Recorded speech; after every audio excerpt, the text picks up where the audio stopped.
In the 1920s, the United States was reeling under the impact of prohibition. The sale of whiskey, wine, and beer was prohibited by law, but there were many willing to break that law. Gangsters took over. Crime flourished. Mobs fought each other for prime territories. There's no use arguing with this joint. Ziegler runs it himself.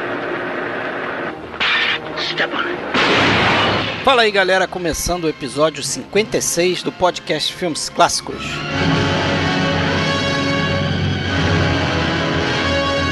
Nesse episódio a gente traz aqui os filmes clássicos de gangsters.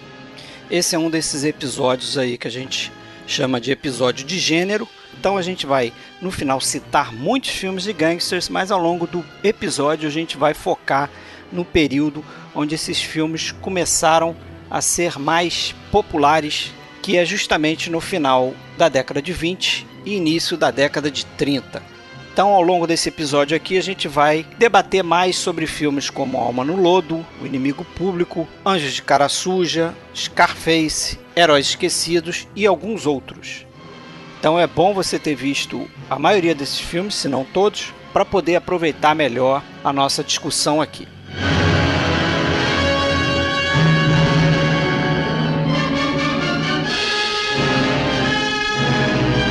Você já sabe, para entrar em contato com a gente, né, você pode fazê-lo de diversas maneiras. Você pode entrar na nossa página no Facebook, em facebook.com/podcast Filmes Clássicos. Você pode acessar a nossa conta da Filmou, né, a gente tem lá o login de podcast Filmes Clássicos, é o nosso nome de usuário, procura a gente por lá. E você pode, claro, acessar o nosso site oficial, que é www.filmesclassicos.com.br. E se você ainda quiser, pode fazer parte aí do nosso grupo no Facebook, né, que também se chama Podcast Filmes Clássicos. Now, this is Rico speaking. Rico! R-I-C-O, Rico! Little Caesar, that's who! Bom, então estamos hoje aqui para falar sobre os clássicos filmes de gangster. Eu, Fred Almeida, falando do Rio de Janeiro, Alexandre Cataldo, lá de Blumenau. Tranquilo, Alexandre? Tranquilo, estamos aí, mais uma vez. Beleza, estamos junto aí. Vou fazer uma pequena introdução, né? Acho que a gente pode dizer aí que os filmes de gangster se classificam como um subgênero do filme de crime, né? Como é o caso do filme noir, né? A gente comentou isso quando a gente fez lá aquele episódio sobre filme noir, no nosso podcast. E o período clássico desses filmes, assim, o de maior produtividade desse tipo de filme, foi ali por volta do final dos anos 20 e início dos anos 30, né? Coincidindo, portanto, com a lei seca nos Estados Unidos, a famosa Prohibition, que durou aí entre 1920 e 1933. E é claro, né, como aconteceu com o filme noir, existem outros grandes filmes fora desse período, né? Esse período mais clássico, esse período de maior produtividade. E no caso dos filmes de gangster, a gente pode dizer até que filmes talvez mais importantes, né? A gente acabou de fazer um episódio agora sobre a trilogia do Poderoso Chefão, não foi isso? Sim. Talvez aí o melhor filme de gangster já feito.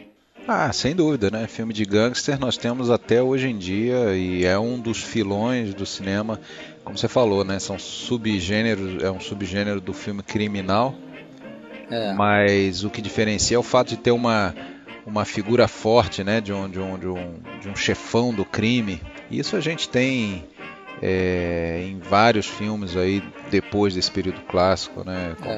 A gente pode citar esses filmes. É o maior exemplo deles, mas tem muitos outros, Os Bons Companheiros, depois a gente pode até falar deles. Seria, assim como nós temos lá, quando fala do noir, o neo-noir, né? Seria o neo-filme de gangster. Neo-gangsterismo. Mas não dá nem pra falar que é neo, porque é um assunto que não sai de moda, né? É um gênero, vai e volta também, né? Por isso que a gente definiu, né? Que nesse episódio a gente vai tratar mais especificamente os filmes de gangster do período clássico, né? Pra não acharem, mas tem o Poderoso Chefão, tem o Scarface de 83, a gente vai citar também. Esses são também filmes de gangster. Ninguém está falando que não. A gente não está querendo dizer que filmes de gangster são só aqueles, mas não é o foco nosso hoje aqui, né? Isso, é.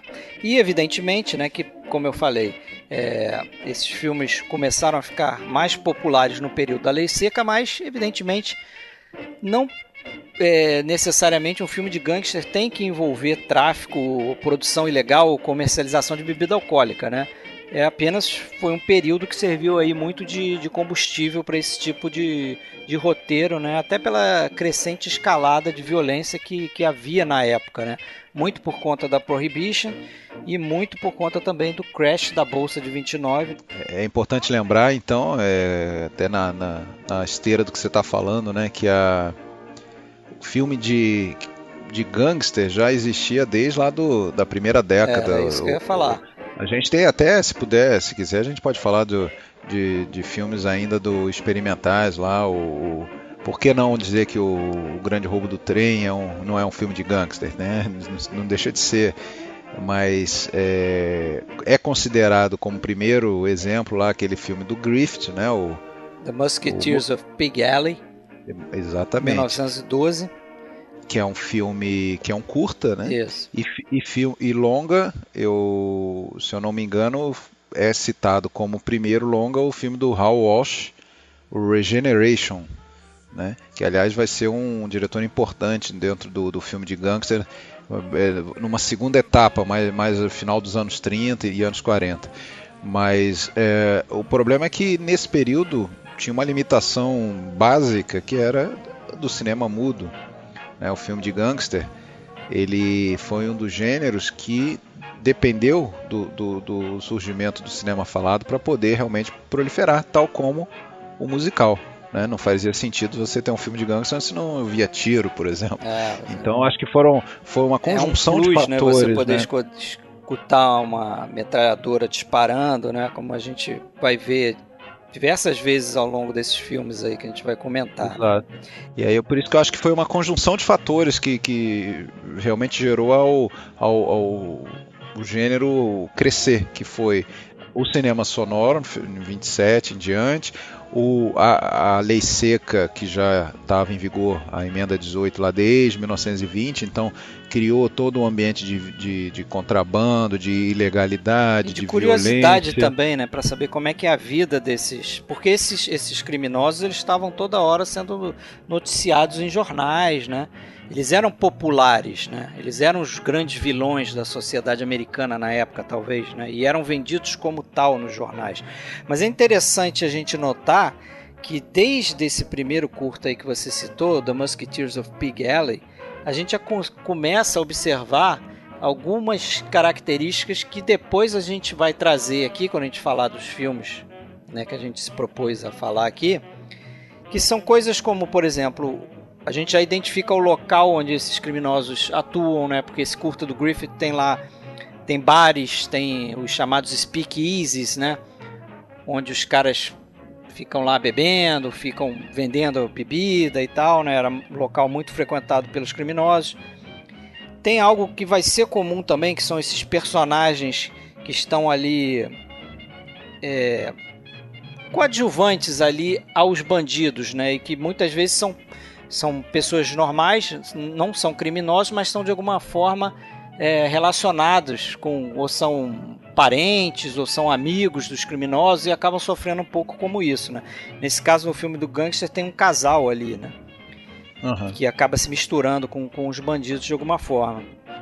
Tem essa figura do criminoso carismático, né? Apesar de que não vai ser o tipo de personagem que a gente vai ver depois com o Edward Robinson, com o James Cagney, né?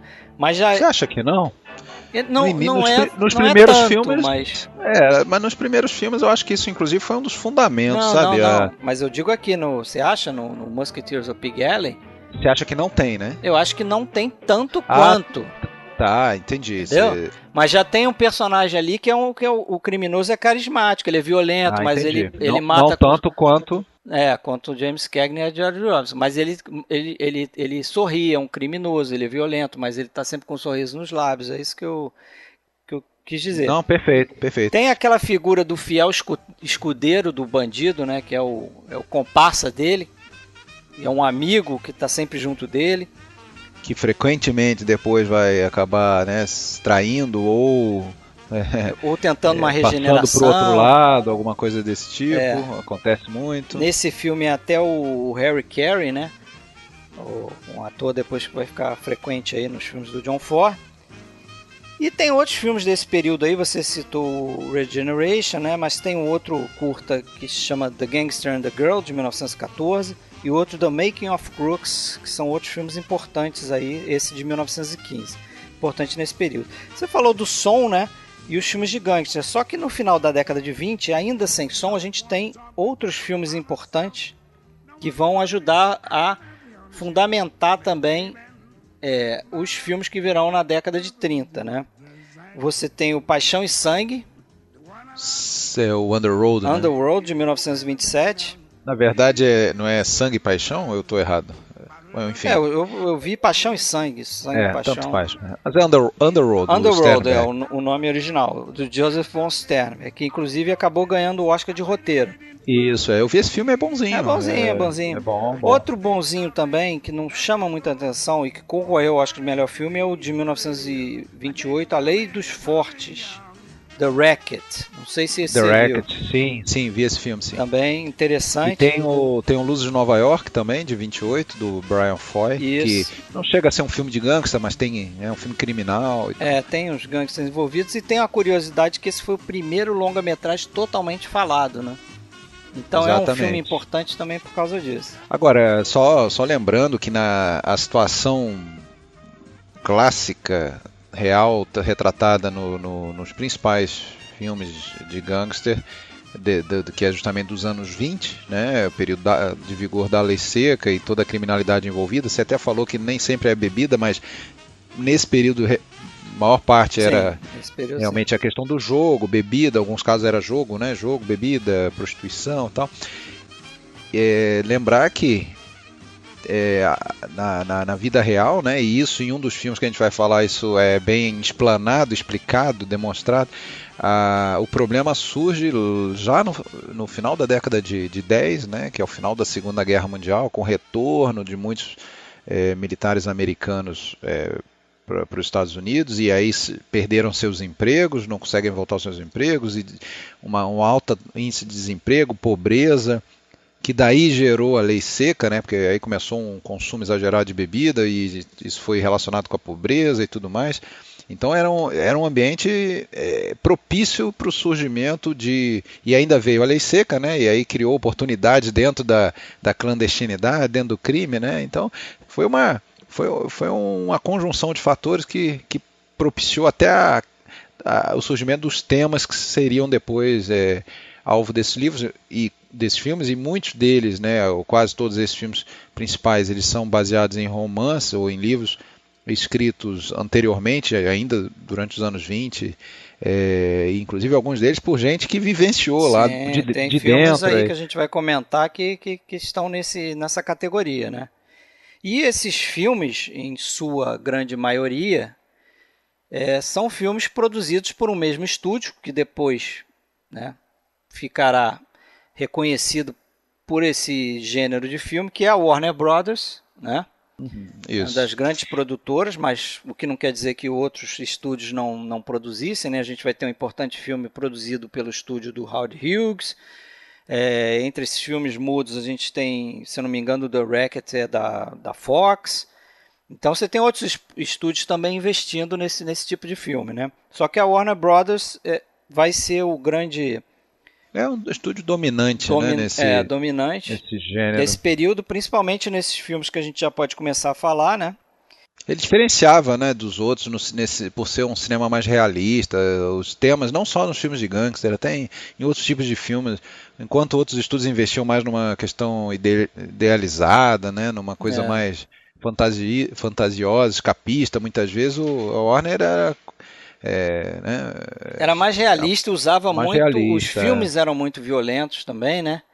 E eu acho que ele tinha a vantagem de ter atores em contrato com o estúdio, né, como o Edward G. Robinson, James Cagney e o Humphrey Bogart, que serão aí três dos maiores. George Raft, Paul Mooney. Mas esses eu não sei se eram com a Warner, né? Porque o Scarface é a do Howard Hughes, né?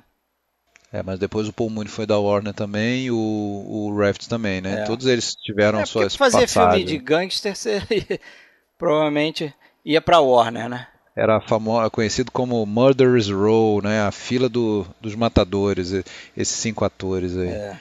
Beleza, mas vamos começar a falar então do primeiro filme, que é o Alma no Lodo, Little Caesar. Eu acho que é o primeiro importante, né? Assim, que consolidou o gênero, vamos dizer assim, né? Que passou que talvez pavimentou o caminho para o que vinha depois também, né? Sim. É um filme que a gente pode dizer que talvez seja um dos filmes mais importantes para a criação da figura do anti-herói, né? Porque esse filme, ao mesmo tempo que ele vai tornar o Edward G. Robinson uma estrela, porque ele vira uma estrela lá no Star System americano, hollywoodiano, a partir desse filme. E ele faz isso interpretando o papel de um vilão, né? Então, muitos dizem que é o nascimento, né, o surgimento da figura do anti-herói, né? Nesse filme, Little Caesar, de 1931. Filme dirigido pelo Mervyn Roy. Ele faz lá, o Edward G. Robinson faz o papel do Rico Cesare Bandello, não é isso o nome? Enrico Cesare Bandello, Isso. mais conhecido como Rico. Rico, ou Little Caesar, né? Chamavam ele de Pequeno César. Lá tem uma cena que o cara fala, Little Caesar, né? Porque ele é baixinho e tal. E o nome cai bem ali. Eu acho assim um filme que ficou um tanto datado em termos de linguagem cinematográfica. É bem daquele período da década de 30, né? A câmera praticamente não se move. Até a gente já comentou isso aqui em outros episódios, muito por conta do problema do som, né? Muitas vezes a câmera tinha que ser colocada dentro de uma gaiolinha lá, de uma cabine de vidro, para poder blindar. Esse filme sofreu um pouco por isso, sim, sem dúvida nenhuma. Dá pra ver que é um filme antigo nesse sentido, né? Um filme que envelheceu nesse sentido. Apesar disso, é um excelente filme. Eu acho que a direção do Mervyn Roy, ela não chega a se destacar, é uma direção simples, eu acho que a do Elman lá no Inimigo Público é muito superior, mas o Mervyn Roy também a gente tem que dar um desconto, porque realmente tinha essa limitação de enquadramentos e de movimentos de câmera. A câmera muito parada e tudo. Mas tem uma coisa muito legal que eu acho nesse filme, quando a gente... esse filme, ele já cimenta também uma estrutura, né, de eventos que seria clássica dentro do filme de gangster, que é a ascensão e queda do sujeito, né?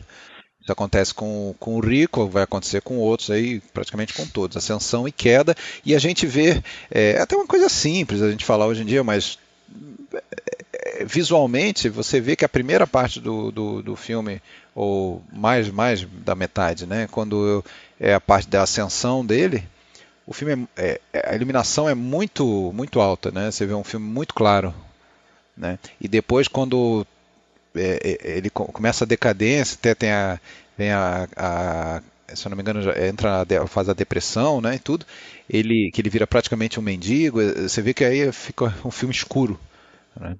Eu não sei se você reparou isso, mas isso reparei, né? É um toquezinho visual, né? Para dar uma mensagem, coisa que talvez viraria banal depois, né? Vai virar clichê, né? Eu acho que esse filme, você falou bem, esse filme ele já sedimenta uma série de coisas que talvez fossem novidade na época. A gente sempre tem que olhar para esses filmes, né, sob esse aspecto, que a gente está vendo algo que a gente pode achar, mas isso aí tem diversos outros filmes. Sim, mas esse aqui foi um dos primeiros, né? Eu anotei algumas coisas aqui. Você já falou essa ideia do criminoso que começa lá embaixo e segue uma carreira no crime, vamos supor assim, né? Um plano de carreira dentro da estrutura da máfia ali, na qual ele está inserido, em que ele toma o lugar do chefe dele, né? Até chegar ao topo lá em cima. Então tem essa coisa. Tem a figura de um policial durão, que a gente nunca entende como esse cara tem um acesso direto ao bandido, né? Ele chega lá na cara do bandido e ameaça: vou te pegar, hein? Um dia eu te prendo, não sei o quê. Você imagina um policial fazendo isso, né? É um negócio meio impensável. Tem essa figura, tem essa coisa do criminoso que é violento, é meio cachorro louco mesmo, né? Um cara que é inconsequente. na figura do próprio Rico Bandello. Tem até aquela cena onde eles vão assaltar lá, acho que é uma boate, né? E ele acaba matando um cara que é comissário de polícia, sei lá o quê. E isso que desencadeia a coisa toda. Tem essa coisa que eu já falei do amigo, né? Que fica ali dividido entre o crime e a legalidade, né? O cara está inserido no crime, mas quer meio que sair. Sim, que é o caso do É o Douglas Fairbanks Douglas Jr. Fairbanks, que quer ser dançarino. Inclusive diz que a personagem dele é baseada na vida real do George Raft, que o George Raft ele cresceu em gueto de imigrante, em bairro pobre da região de Nova York. Ele era amigo de muitos gangsters, né? Inclusive depois que ele fez sucesso lá no Scarface, os amigos gangsters dele procuravam ele para que ele fizesse um coaching lá, como se comportar, como se vestir de maneira elegante, né? Porque ele é um cara elegante, o George Raft. E aí o Raft, só que o Raft, em vez de ir para o crime, ele foi para a vida artística, né? Então, eu li sobre isso, que quando foi escrito o romance lá pelo Burnett, o W.R. Burnett, ele conhecia o mundo, né, dos gangsters muito bem e tudo mais, então ele baseou um pouco na figura do George Raft. Não sei se é verídico isso. Eu acho que talvez o elemento que fazia o público não se identificar exatamente, eu acho que não é bem a palavra se identificar, mas que fazia o público aplaudir e vibrar com filmes de gangster. Bom, primeiro, esses filmes, eles eram, além disso tudo que a gente está falando, eles eram veículos, né, para esses grandes atores, né? Eles não chegavam a ser protagonistas no primeiro filme, eles já eram atores que faziam outros papéis, se destacaram como coadjuvante, botaram eles lá para ser protagonista e aí eles arrebentaram, ok. Mas eram filmes feitos para isso, né? Eram centrados na figura desses atores e todos esses que a gente está falando, eles realmente desempenhavam muito bem isso aí. Então eles dominam o filme todo, né? A cena em que eles estão, não tem, os outros somem, né? Eles são... Agora, acho que o público, estou falando do público da vida real, né? Lá dos anos 20, né? Por que o gangster eram figuras carismáticas? Porque era um tempo de pobreza, um tempo depois a depressão, tudo mais. Eles eram vistos como revolucionários, né, como pessoas que peitavam o sistema, que não se curvavam, né, aquela sensação de desespero, né, generalizada. A questão do self-made man, a questão do sonho americano, né? Tinha uma atitude. Em relação àquela coisa da depressão, né? Aquelas mazelas ali, era o cara que, eu vou fazer alguma coisa. O self-made man, o sonho americano, a questão até muitas vezes relacionada à questão do imigrante, né? O sonho americano do imigrante, que vinha pobre da Itália, ou da Grécia, ou da Irlanda, e via na vida do crime uma maneira de subir rápido. E é até interessante você falar isso, porque a figura do Rico Bandello é inspirada, não oficialmente, no Al Capone, né? Inclusive o perfil lá, o rosto, a figura do Edward G. Robinson lembra um pouco o Al Capone, né? Um cara meio atarracado, meio rosto redondo e tal. Você comentou aí sobre o cara que escreveu esse livro aqui, o William R. Burnett, né? W.R. Burnett, que depois, inclusive, escreve outros livros que virarão filmes de gangster, né? Por exemplo, o High Sierra é dele também, o Segredo das Joias lá, o The Asphalt Jungle, é dele. E tem uma coisa aqui que eu anotei, curiosa, é que eu não percebi isso, mas a gente sempre comenta isso, mas é interessante mostrar essas coisas. Tem uma certa noção de que o Mervyn LeRoy construiu o personagem do Edward G. Robinson até como se ele fosse um homossexual, tivesse uma certa relação homoafetiva com o Douglas Fairbanks Jr., né? Isso fica um pouco subentendido muitas vezes. Tem um certo subtexto que, inclusive, esse W.R. Burnett criticou bastante à época, né? Porque no livro dele era bem claro que isso não acontecia. E aqui nesse filme tem essa coisa do Rico Bandello ser um pouco misógino, ele não liga muito para a mulher, ele inclusive critica o amigo dele porque está se envolvendo num romance, né, com aquela dançarina e tudo. Então são coisas assim que é bom a gente trazer também, porque esse tipo de filme, que a gente vai comentar aqui, alguns deles, são de uma era de Hollywood chamada Pre-Code, né, que são os filmes antes de 1934, de uma certa data em 1934, que vieram antes da censura mais pesada do Código Reis, né?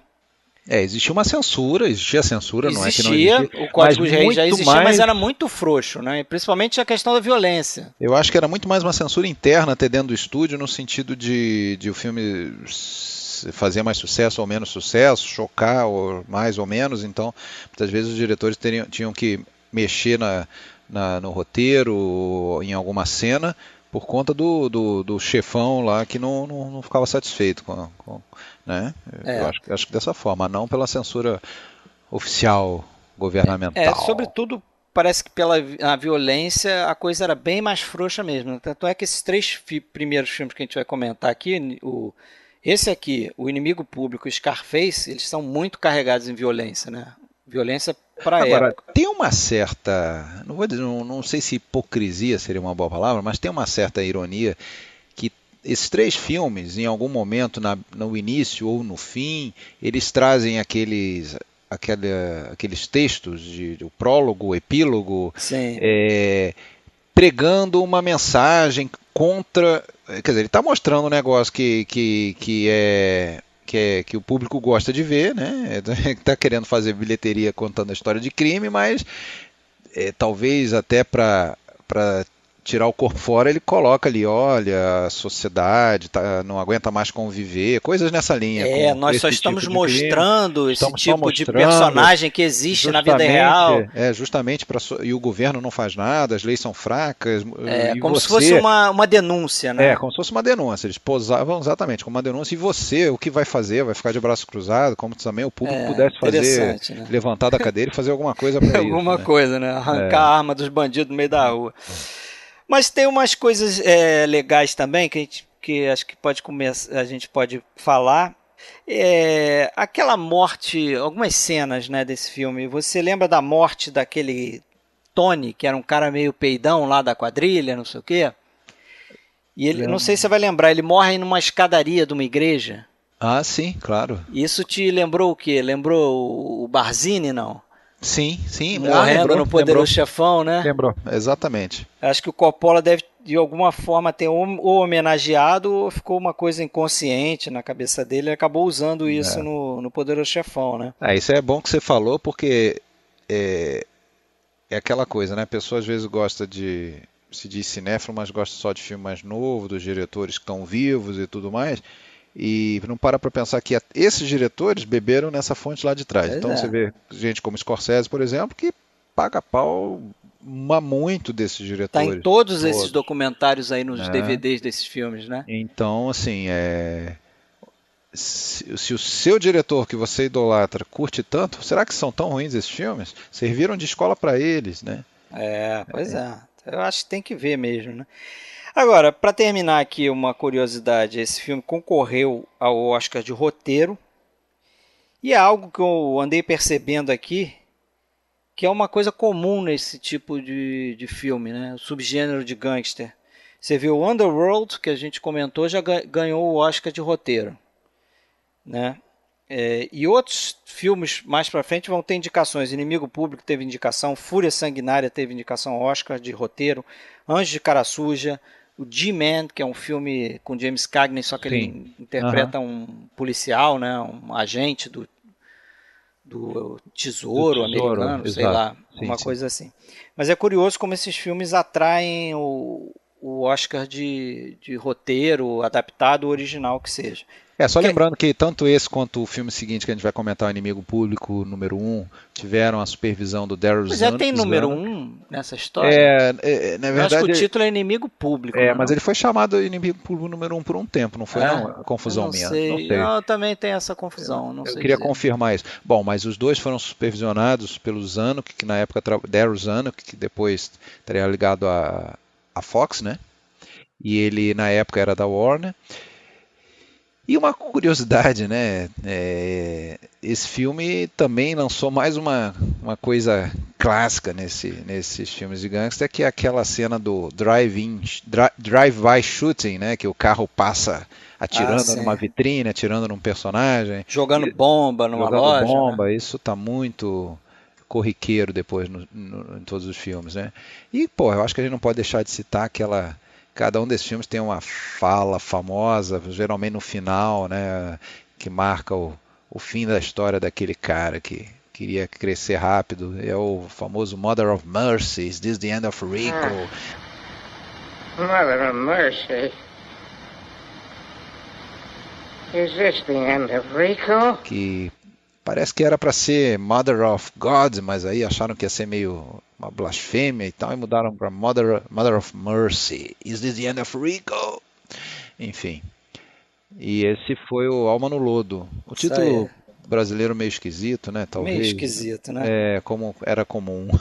Mas o próximo traduziram literalmente, ficou legal. Inimigo Público, Public Enemy, 1931, né? Também 31, né? Posterior, né? Outro filme que define a carreira de um ator, no caso aqui o James Cagney, né? Fazendo o personagem do Tom Powers, aquele gangster de novo, um gangster durão, violento, um cara inconsequente. Ele foi inspirado num gangster na vida real chamado Dean O'Banion, que era um cara que inclusive era rival do pessoal do Al Capone, do chefe do Al Capone, que era o Johnny Torrio, né? Tem aquela, inclusive, muitas pessoas identificaram essa semelhança. Primeiro que o James Cagney parece um pouquinho com ele. E depois que esse cara ficou famoso por conta daquela cena do cavalo que tem no filme, lembra? Sim, que ele mata o cavalo, é uma das muitas elipses que tem no filme, visuais, né? Nas cenas de violência, muitas vezes a gente não vê o que está acontecendo, a gente só escuta.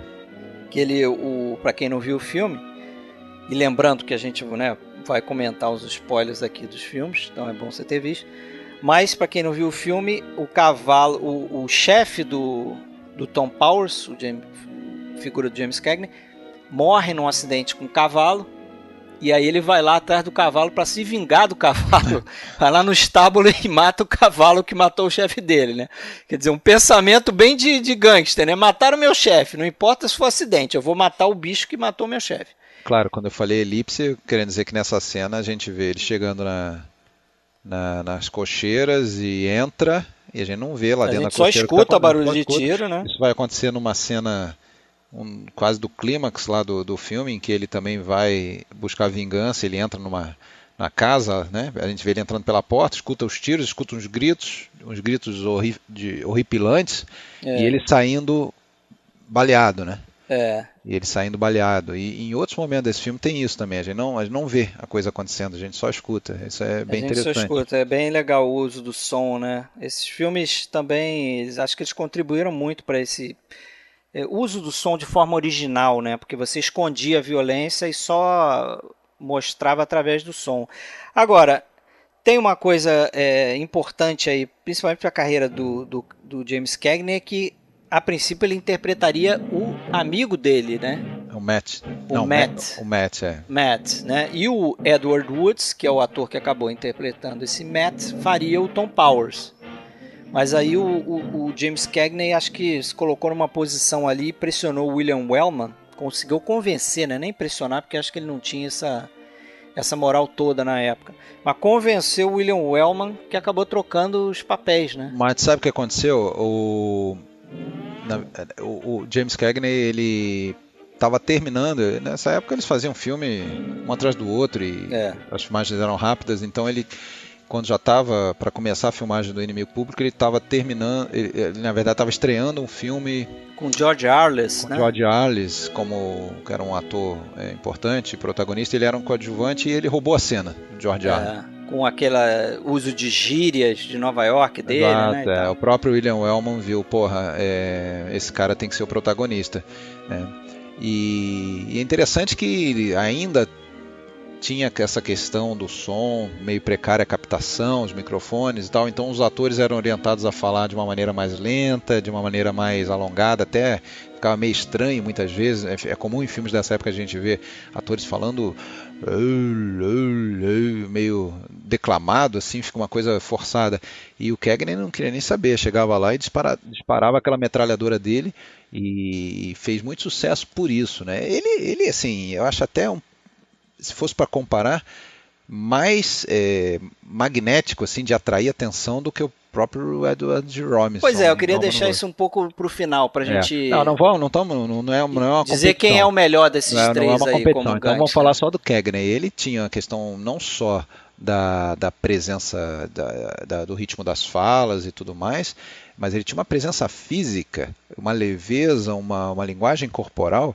Ele atua muito, isso é uma coisa que com certeza foi quase uma inovação. Alguns chegam a dizer que ele criou um jeito moderno de interpretação nesse filme, o James Cagney, porque ele usa o corpo todo para interpretar. Aí fica dando aqueles soquinhos, né? Dá uns soquinhos, ele faz dancinha, ele faz olhares, ele faz... ele ajeita os gingas ombros, de corpo, assim, também. Exato. Isso. Ele faz muito aquela coisa assim de...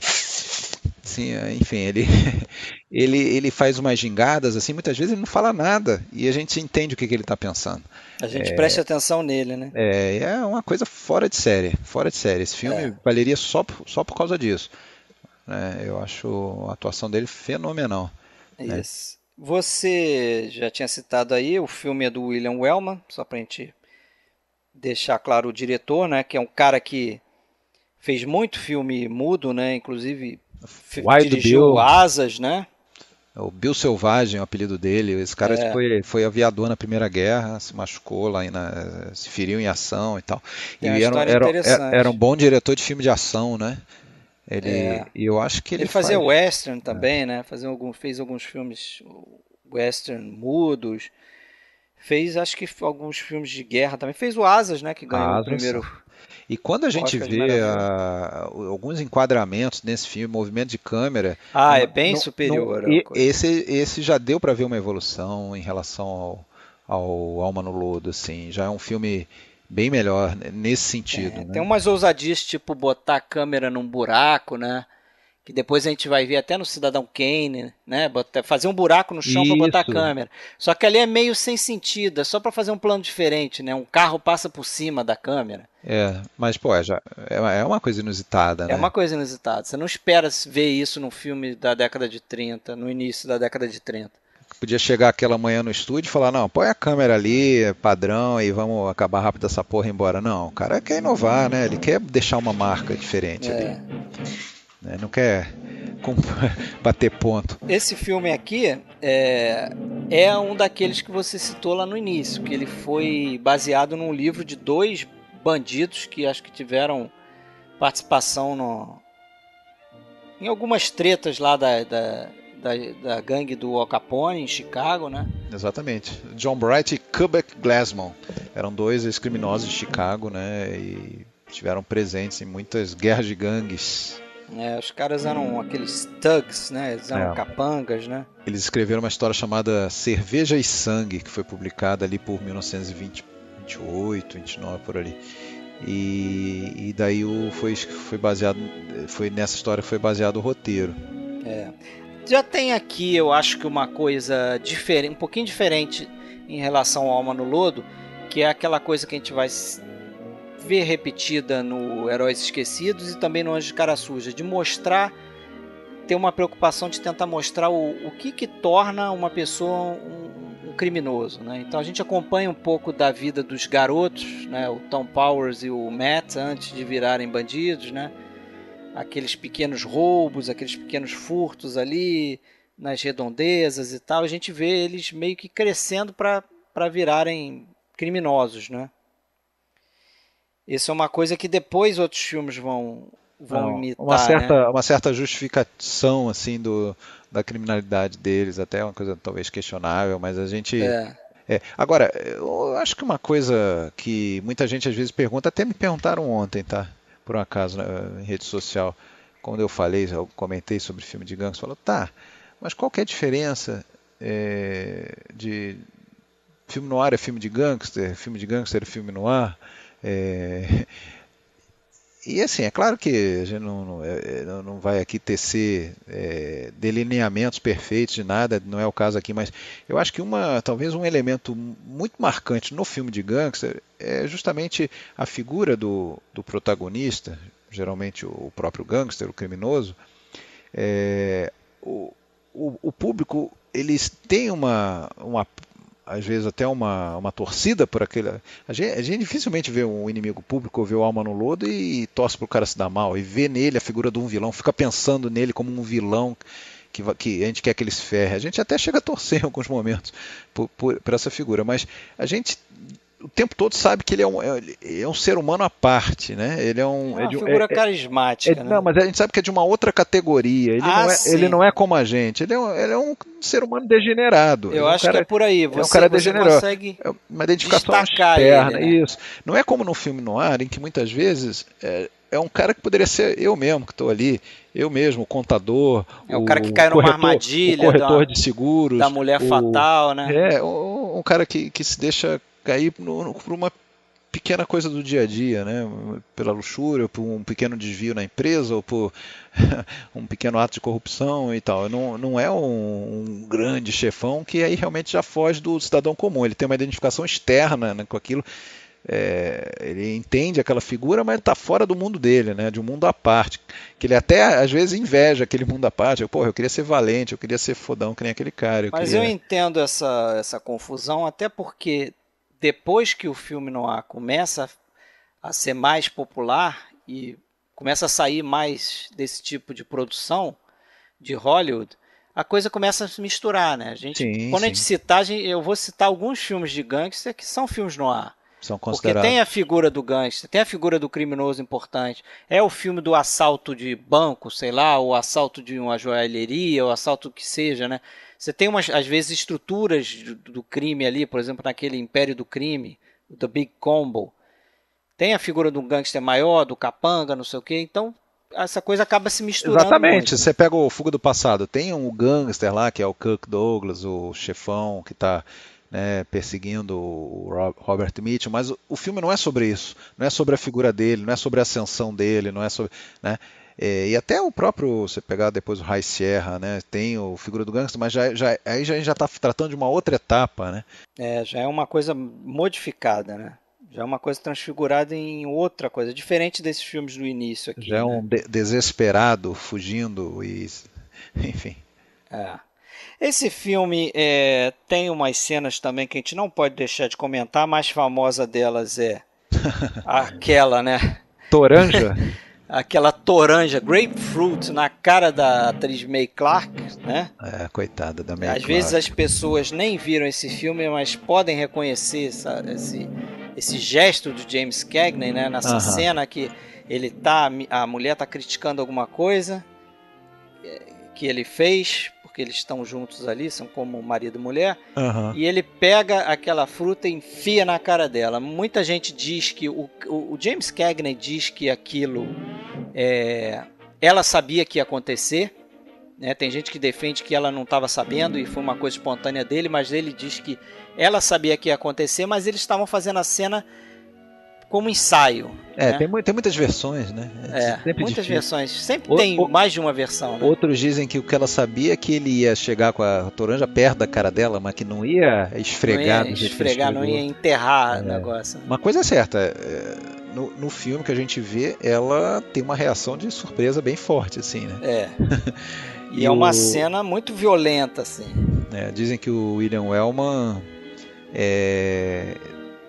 teve a ideia dessa cena porque, segundo ele, esse era um desejo secreto, porque ele dizia que sempre teve vontade de fazer isso com a mulher dele. E a mulher dele comia uma toranja todo dia no café da manhã, né? Por isso que é uma toranja. Não, ele falou que eles discutiam às vezes e ela ficava em silêncio, não falava nada, não tinha nenhuma reação. Não tinha expressão. E ele ficava puto, então ele falou, vou esfregar uma toranja na cara dela para ver se ela reage. Só que ele nunca tinha coragem de fazer, então ele escreveu essa ceninha aí para exorcizar os demônios. Mas sabe que no ano seguinte, em 33, teve um outro filme com o Cagney e a May Clark, é pior ainda o que ele faz. Ele puxa ela, ele ele arrasta arrasta pelo ela pelo cabelo. cabelo, o Lady Killer, né? É. Ele arrasta ela pelo cabelo de um quarto Joga para pra fora do fora. quarto, né? Muito mais escroto. Agora tem uma cena aqui que você também vai concordar comigo.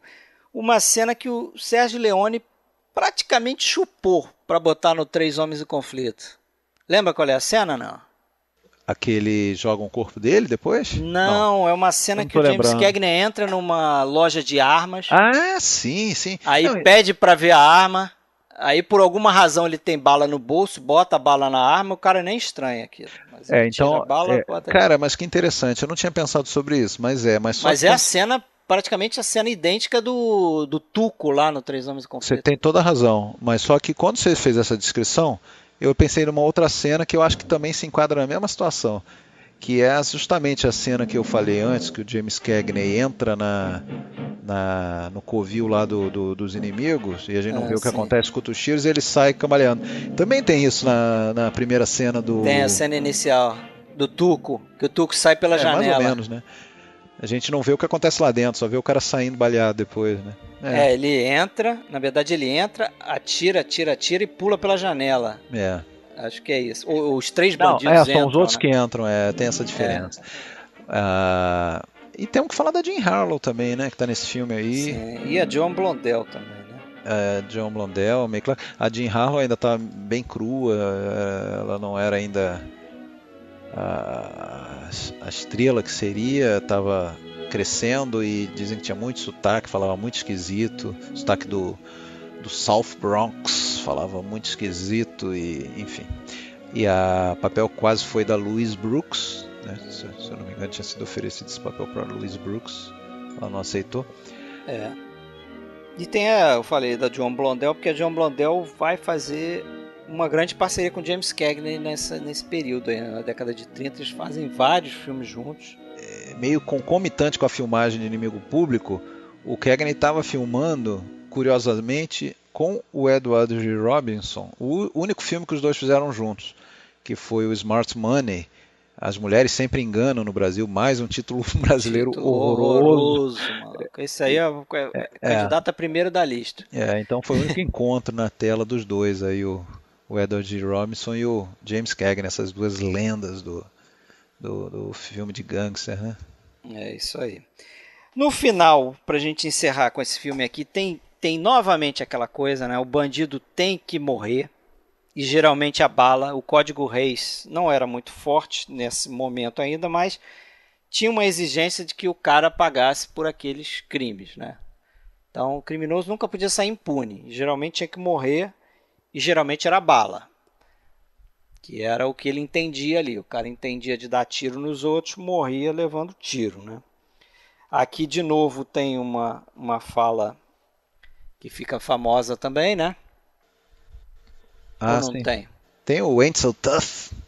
Sim, mas quando um pouco antes do final, né? Quando ele é baleado, né? E vai pro hospital. I ain't so tough. Eu não sou tão durão assim. I ain't so tough. Não sou tão durão. E aquela cena do final, né? Marcante, que entregam o corpo dele na porta da casa. Sequestram ele do hospital. E entregam ele, né, de touca, embalado, parece uma salsicha ali, o cara cai no chão. É bem marcante ali. Bem marcante. É uma daquelas cenas que até também muita gente não viu o filme, mas conhece essa cena. Conhece. E esse filme, assim como teve um pouco no Alma no Lodo, tem essa figura da família, né? E isso depois vai ter no Scarface também, logo em seguida, que a gente vai comentar, que é a figura da mãe que tem um filho criminoso. Isso teve um pouco no Alma no Lodo. Tem um dos bandidos lá de menor importância, acho até esse Tony, aquele cara que era meio cagão e tal, que eles mostram um pouquinho de como é que a mãe se sente sabendo que o filho está envolvido em alguma coisa que não é legal, né, e tal. E aqui já é mais forte, né, porque a própria mãe do Tom Powers não sabe que ele é um criminoso, o irmão sabe, fica tentando esconder, não sei o quê. E tem aquela cena bacana que é essa de que eles entregam ele na porta, né? Já meio que morto, meio moribundo. E ela tá lá em cima, alegre, cantando, porque ele tá voltando para casa, né? mas não sabe como é que ele tá voltando. Pois é, bem foda, né? Bem foda. E o irmão, se a gente só termina o filme, a gente vê o irmão, ou só as pernas do irmão voltando assim meio catatônico, porque ele sabe que vai ter que dar notícia, né, pra mãe. Caminhando em direção à câmera. É bem legal. Esse filme tem umas sacadas legais de linguagem. Bem dirigido. Bem dirigido. Vamos pro próximo? Vamos pro próximo. Scarface, ou Scarface Shame of a Nation. Parece que o código pediu, né? Pra mudar. O pessoal aqui já estava reclamando demais, né? Acho que aqui a gritaria já estava demais, principalmente quando esse filme foi concluído, porque esse é um dos filmes mais violentos. Ele tem ele tem aquele body count, né? O pessoal às vezes registra o número de mortes no filme, né? No Rambo tem não sei quantos, Rambo 2 ou 3, sei lá, tem 100 e porrada mortes, né? Esse filme aqui tem 28, veja só, um filme de 1932, acho que tem cerca de 28 mortes. Que é uma coisa violentíssima para a época. É um filme com a ultraviolência para os padrões de 1932. Hoje seria... É a mesma coisa você ver um filme de monstros da Universal, hoje você vai dar risada. Esse também é leve. É claro assim, o pessoal que está escutando a gente tem que dar um desconto, né? Mas tem que considerar que para a época era um filme muito violento. E aí depois a gente vai comentar que teve a refilmagem de 83 do Brian De Palma com Al Pacino, e que é também considerado um filme bastante violento, né? Até explícita, né? Aquele violência negócio explícita e tal. Serrar o cara com... Isso também... Eu acho que foi um mérito do De Palma, porque ele trouxe até isso do primeiro filme, a ultraviolência, mas claro, cada uma adaptada à sua década, né? A sua realidade, né? Ainda era um filme pre-code, né, mas já teve problema com a censura, tanto é que o Hawks, né, o diretor desse filme, Howard Hawks, ele precisou montar duas versões diferentes do filme, né? A primeira versão teve uma série de críticas pelo excesso da violência, por uma maneira de mostrar o personagem lá do Tony Camonte, o Scarface, personagem do Paul Mooney, como um cara que estava se dando bem demais. Parece que o que incomodou muitos críticos também é porque esse filme ele vai da comédia, de um tom cômico, para a violência muito rápido. Então ele fica associando a violência como uma coisa leve. Como uma coisa leve e engraçada. Por exemplo, aquela cena famosa em que eles conseguem pegar uma metralhadora lá, estão trocando tiro com os caras e os caras vêm de carro com... Os bandidos da gangue rival vêm de carro com uma metralhadora portátil, né? Que aquilo era algo novo, aquelas Tommy Guns, né? Que eles chamavam. E uma metralhadora cai na rua e o Scarface lá e o comparsa dele, que é o George Raft, o ator George Raft, o Paul Mooney e o George Raft, pegam aquela metralhadora e aquilo vira tipo um brinquedo, né? Guido Rinaldi. Né? Aquilo vira um brinquedo na mão deles, eles ficam, porra, só que legal, posso carregar agora, dar tiro, aí ele fica dando tiro na parede, não sei o quê. Hey, look it! They got machine guns you can carry. If I had some of them, I could run the whole works in a month. Na metralhadora eles fizeram questão de apresentar com vontade, né? A metralhadora no filme. Ele inclusive uma hora fala que aquela ali é a máquina de escrever dele, né? Isso aí chegou até a ser um apelido mesmo na época lá dessa metralhadora Tommy lá, que era a máquina de escrever de Chicago. e tem a cena uma ceninha bem legal, né? Que é aquela do calendário, vai passando as folhinhas do calendário. Sim. Com a base da rajada de metralhadora. Porque parece que uma das proibições que o pessoal está começando a fazer nessa época é que não poderia ter plano com metralhadora atirando. Você não podia fazer um plano onde você mostrasse uma metralhadora atirando. E eles fazem isso direto aqui. Inclusive essa lance do calendário aí com essa fusão da metralhadora atirando e tal. Deve ter sido um negócio bem para desafiar, entendeu? Não pode mostrar, então vamos fazer. Então, assim, essa primeira versão que o Hawks montou tinha essas cenas que meio que glorificavam ou faziam uma coisa legal, né? Prazerosa, essa vida do gangster. Então fizeram ele acabou montando uma segunda versão, cortou algumas cenas, botou esse subtítulo A Vergonha de uma Nação, mudou um pouco o final, né? Só que a segunda também foi rejeitada. Então no final acabou ficando meio que mistura. O final voltou a ser o final original, né? Mas mudou em algumas cenas, tirou algumas cenas que davam uma glorificada no personagem. E agora, uma coisa sinistra desses filmes todos é que eu não sabia disso, tá? Lendo agora pro podcast, em muitas situações ali era usada munição de verdade. Né? Mandava bala de verdade. Era usada munição de verdade. E tem um caso até um dos locais usados aí para as filmagens foi um estúdio que era do Harold Lloyd, e o irmão dele estava presente numa das filmagens assistindo e perdeu o olho. Nesse filme, na filmagem do Scarface, o irmão do Harold Lloyd perdeu o olho por causa de uma bala. De uma bala de verdade. É sinistro. E também tem um outro filme que o James Cagney quase foi atingido de verdade também. Quer dizer, muito, negócio muito louco. Estranho isso, muito né? Louco. Também não conhecia essa informação, fiquei sabendo agora. Agora, esse filme aqui, diferente dos outros dois, não é uma produção da Warner, como eu falei antes. É uma produção do estúdio do Howard Hughes, chamado The Cattle Company. E é curioso a historinha de como o Hughes chamou o Howard Hawks para fazer esse filme. Porque parece que o Hughes na época estava processando o Howard Hawks porque ele tinha feito um filme chamado The Dawn Patrol, que o Hughes achava que era uma cópia, era um plágio do Asas, que era o filme que ele tinha produzido em 1927. E aí parece que numa hora lá, num dia, o Hawks estava jogando golfe e chegou um assessor do Howard Hughes e falou: o Howard Hughes está aí, queria jogar golfe com você. Ele falou: não quero. Diz que eu não vou jogar. Aí o cara falou: não, mas ele vai retirar a ação se você deixar ele jogar golfe com você. Aí parece que nessa partida de golfe que o Hughes convidou ele para fazer o Scarface, né? Que bom, porque eu não sei você, mas eu acho esse filme aqui dos melhores desse período. Também acho. Nossa. Eu acho que ele pega a ideia do... Ele até parece um pouco com Alma no Lodo, até porque é uma história muito mais parecida com a vida real do Scarface, do Al Capone, que era conhecido como Scarface, né? Tinha uma cicatriz no lado esquerdo do rosto e tal. Não era que nem a do Paul Mooney, né? Que é como se fosse um X.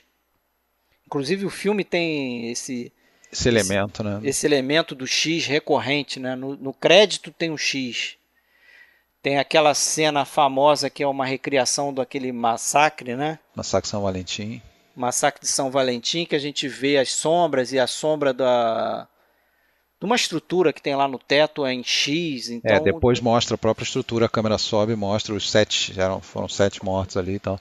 Esse filme teve no roteiro, então, não só esse caso do massacre de São Valentim, como outras várias situações, cenas do filme são baseadas em fatos reais, né? Que envolviam o Al Capone, né? Lembrando que foi o roteiro do Ben Hatch. Exato, o roteiro do Ben Hatch, que foi baseado num romance de mesmo nome, de um cara o codinome era Armitage Trail, de 1929, que esse sim era baseado expressamente na ascensão e queda do Al Capone, que também tinha o apelido Scarface, né? Mas o Hawks negou, né? Parece que chegaram...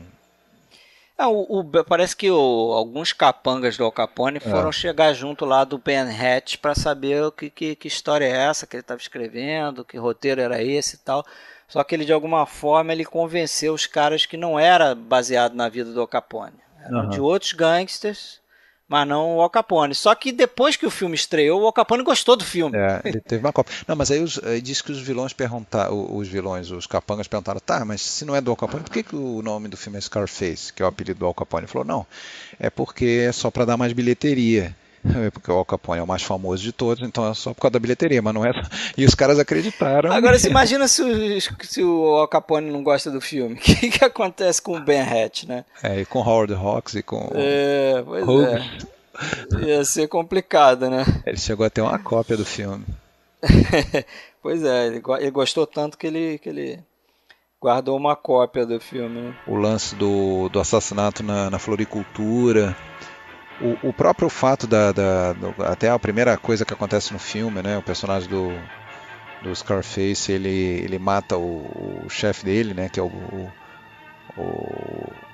o Big Louie lá, o Costello, Big Louie Costello, né? Que era que ele mata, se eu não me engano, na cabine telefônica, não é?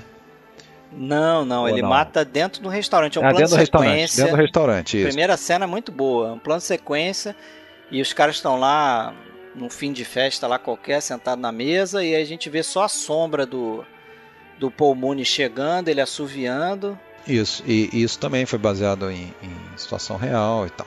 Bom, mas tudo bem, né? Dá um tom de realismo, né? O público com certeza identificou na hora, né, do que se tratava. Reconheceu essas coisas todas, né? Tem o Boris Karloff aí, que faz num papel menor. Faz um dos rivais, né, do North Side de Chicago, né? A história a história clássica, né? Um dos temas clássicos é justamente esse da ascensão e queda através da eliminação dos rivais, né? Muitas vezes fazem pactos e tal, cada um fica no seu bairro, no seu lado, mas depois o cara não se aguenta e vai lá invadir o grampeia o outro lá. Tudo. O que leva também até um detalhe curioso, né? Que assim, esses gangsters, dependendo da razão que eles entraram para o crime, eles acabam caindo pelos próprios erros, geralmente, né? Pelo excesso de violência ou pela falta de cuidado, pela excesso de ganância. Exatamente, excesso de ambição. Ele quer tudo, né? Ele quer tudo e acaba caindo por causa disso. E às vezes também, tal como a gente vai ver no filme no ar, às vezes tem uma mulher que dá uma atiçada no cara, né? Que faz... E um fato recorrente também nesses filmes é que o cara às vezes fica com a mulher que era do chefe, né? Ou com a mulher que era do rival. Ele assume o papel inteiro do chefe, né? Pega a mulher, se tiver filho, de repente ele adota também. Mas é engraçado esse filme, você citou o Scarface do Brian De Palma. Eu gosto muito do Scarface do Brian De Palma, acho um dos melhores filmes dele, já falei isso, não considero um excelente diretor, eu tenho um problema com o Brian De Palma, mas eu acho o Scarface dele muito bom, e acho que muito bom porque ele deve muito a esse filme aqui. Muita coisa que está aqui ele transporta para o filme com o Al Pacino, né? Inclusive, né, por incrível que pareça, essa história uma certa ideia do incesto ali entre o personagem do Tony Camonte, que é o Paul Mooney, e a irmã dele, que é a Anne Devrock, né? Isso já está nesse filme aqui. Sim. Depois, no filme do Brian De Palma, isso vai ficar muito mais latente, né? Com a personagem lá da Maria Elizabeth Mastrantonio, né? Ela chega a aparecer meio seminua na frente dele. Você sempre me quis, Tony, não sei o quê, tô aqui, não sei o quê. Aqui o negócio já é mais sutil, mas você percebe que já está aqui. Né? Então tem tudo, isso, né? Tudo. Tem até tudo. O The World Is Yours, né? Sim, nesse caso é um letreiro, né? Na rua, e lá no do De Palma tem um dirigível, um Zeppelin que passa com da Goodyear, se eu não me engano. E o interessante é que essas frases, né? Que elas simbolizam justamente aquela ganância, aquela loucura, aquela insanidade do cara de querer conquistar o mundo, né? Isso a gente vai ver isso lá no Code Jarrett, lá do Top of the World, do James Cagney mais pra frente. Essa coisa excessiva, né? Megalomania do gangster que acaba fazendo ele ir mais rápido também, né? Para seu destino.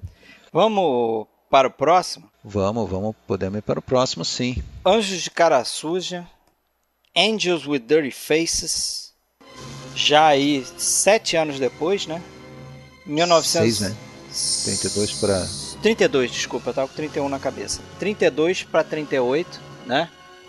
Aí eu acho que um filme bem mais já na linha do Código Reis. Eu acho que aí a gente pode estar falando já de uma segunda fase, sem dúvida nenhuma, né? Muita gente até fala que o período clássico do filme de gangster foi muito curto, que foi de 31 até 32, foi muito curto e estaria quase que limitado pelo Alma no Lodo e Scarface. Eu acho em excesso também, não precisamos chegar a tanto, mas que foi uma primeira fase bem distinta, foi por essa questão do Pre-Code e também por algo que, se a gente olhar bem, comparar depois os filmes, a gente vê que esses primeiros filmes, eles eram numa estrutura muito linear, muito simples até, né? aquela estrutura narrativa simples, ascensão, queda. A gente não tem nada em flashback, a gente não tem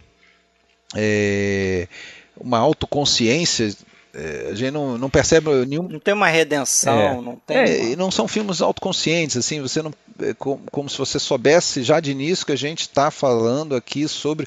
Não, a gente simplesmente entra, acompanha o personagem, a gente dá o braço lá pro Cagney e vamos subir e descer com ele. Ali no Alma no Lodo, no Anjo de Cara Suja, principalmente no seguinte, lá no Roaring Twenties, né, Heróis Esquecidos, a gente já vê que é um tom talvez um pouco nostálgico, assim, sei lá, de estar falando uma coisa do passado, até pelo distanciamento da época, ali a gente já está falando de 38, né? Aí já são fatos acontecidos, mais de 10 anos antes, né? É um outro olhar sobre aquelas histórias, né? Eu acho também muito por conta dessa questão do Código Reis, né? Parece que a censura agora a pressão da censura era muito maior e você tinha que ter um viés moralizante na história, que é justamente o que acontece aqui no Anjo de Cara Suja, porque o Anjo de Cara Suja, ele tem essa preocupação com a juventude entrando no crime, na figura daqueles Dead End Kids, né? Aqueles meninos. Você tem ali personagens que não tinham muito nesses outros filmes, personagens como o do Pat O'Brien, que é lá o padre que era amigo dele de infância, mas que seguia um outro caminho, né? O James Cagney vai para a criminalidade e o Pat O'Brien vira padre, que é uma coisa totalmente oposta, né? Na sociedade da época. Até virou clichê para vários filmes esse tipo de coisa, né? Para vários de filmes. Origens iguais e destinos diferentes.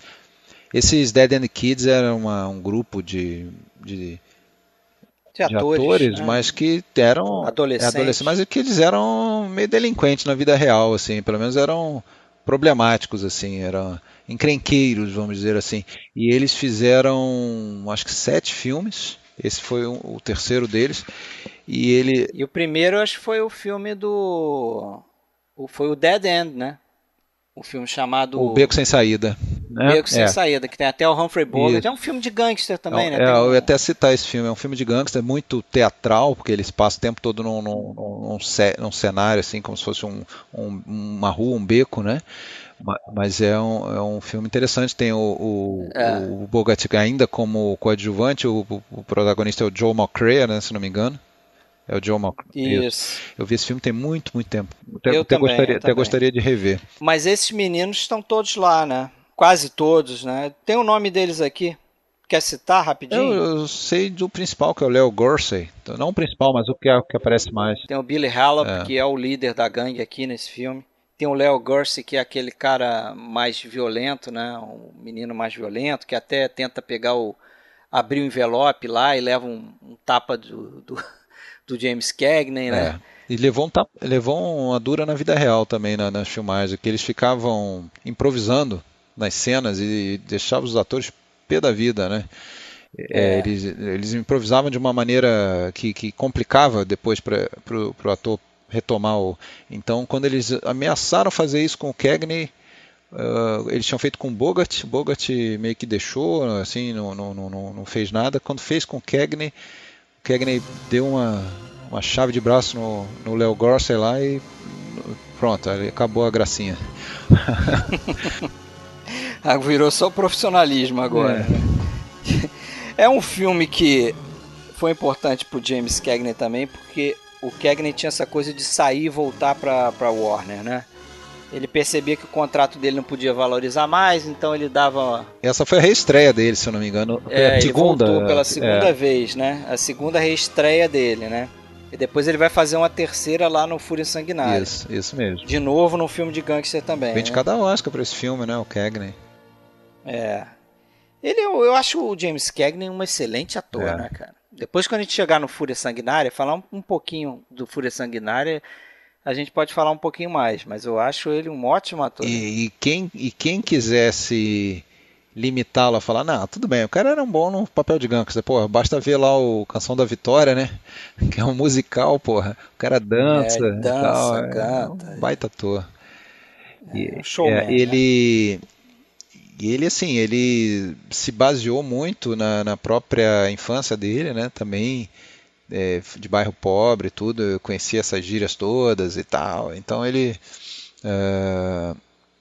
levou isso pro papel para lidar com os garotos ali, né? E tinha também, claro, essa mensagem do filme, né? Como você bem falou, Código Reis e tal.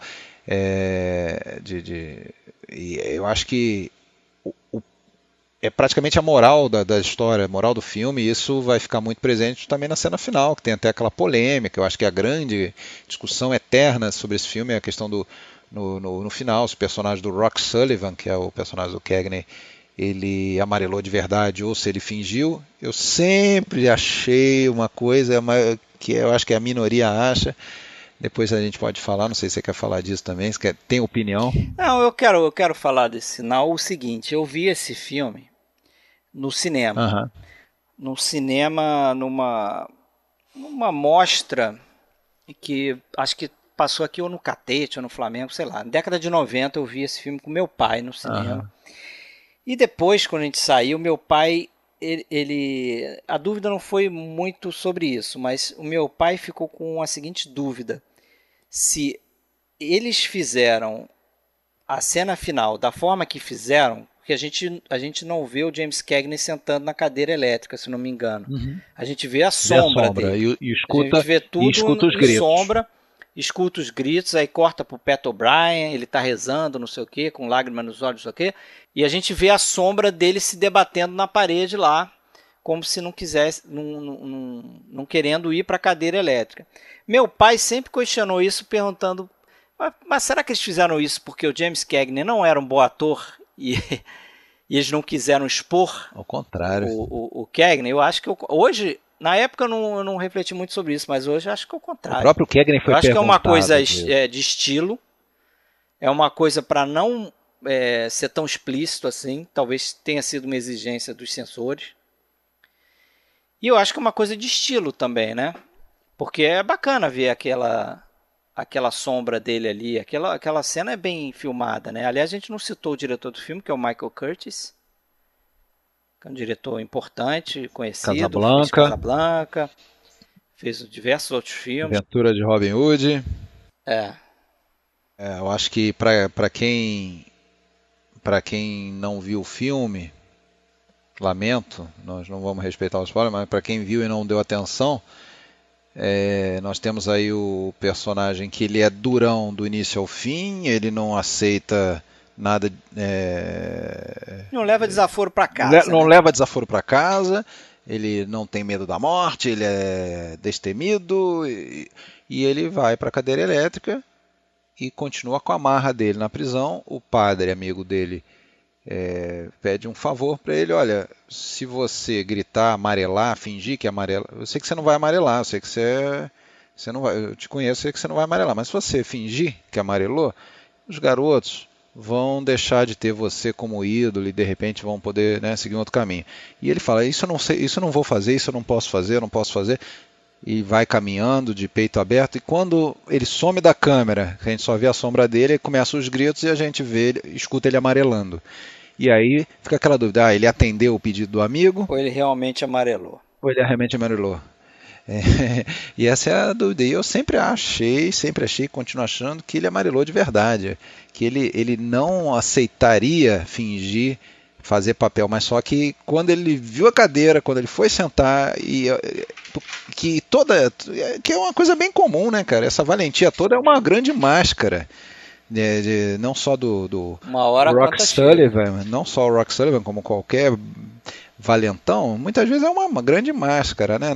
Na real, na solidão lá, o cara tá se borrando. Então, na hora que ele viu, ele se borrou mesmo. Legal ver fazer essas correlações, porque no Scarface o personagem do Paul Mooney também chega no final, quando ele tá lá rendido, ele fica lá: não atire, não sei o que, e tenta fugir. O policial até fala, né? Eu falei pra você que você sabia que você ia amarelar alguma hora. Ia amarelar, ia dar uma peidada no final, né? Acho que era algo que também, né, eles não podiam glamorizar esse tipo de personagem, né? De alguma forma ele tinha que...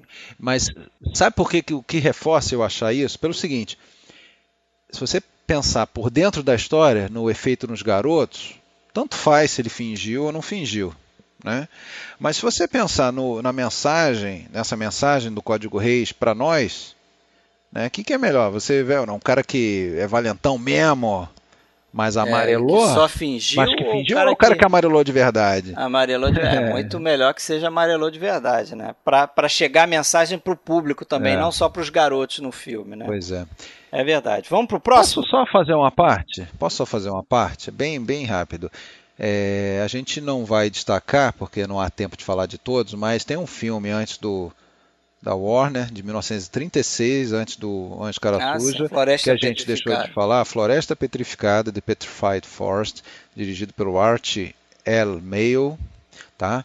E esse filme, eu acho que o que tem de importante nesse filme foi o filme que fez o Humphrey Bogart aparecer para o mundo. Ele já estava na Warner há 5, 6 anos, fazendo papéis secundários, e com esse filme ele se destacou. E como que ele chegou lá? Esse filme é baseado numa peça, e essa peça fazia sucesso, é uma peça protagonizada pelo Leslie Howard, né?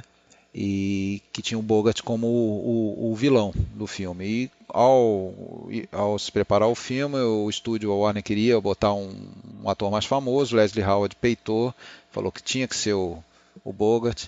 O papel acabou indo para o Bogart, fez lá o Duke Mantee, né, o gangster, com uma atuação marcante, né, que é lembrada. Diz ele que se inspirou no John Dillinger, né, para fazer esse papel. E aí nós temos, talvez é importante também, além do destaque do Bogart, a gente tem um novo tipo de gangster ali, que é um gangster mais introspectivo, menos espalhafatoso, como a gente tinha no próprio Scarface, no Rico, no Tom Powers, um gangster menos falastrão, espalhafatoso. Tem já um gangster na fase do desesperado, né? Ele é fugitivo. E o filme não é tão centrado no gangster, né? É centrado na figura do Leslie Howard e tal. Gangster no deserto também, não é urbano. Não é urbano, é no deserto, tem toda uma alegoria de mito do Oeste, Vale da Morte, tarará. E eu acho que é um perfil diferente, né? Temos aí um gangster americano puro, não é um imigrante. E então é isso, eu acho que esse filme é importante. E agora, é interessante que, revendo todos os filmes agora em conjunto, fica bem claro inclusive eles queriam o Edward G. Robinson para o papel do Duke Mantee, não deu certo. Quer dizer, porque o Leslie exigiu o Bogart. Agora, é interessante que o Robinson, muitos anos depois, faria um filme que eu adoro, que eu vou citar mais tarde, que é bem parecido, em certa forma, com esse papel do Duke Mantee, que é o Que Largo, né? O Paixões de Fúria, que é o gangster que mantém uma turma refém num ambiente, né? E ali surgem, né, questões pessoais de um e de outro. Mas é um bom filme, para quem não viu, recomendo. É um bom filme também, eu andei revendo ele. Tem a Bette Davis, né? Tem a Bette Davis.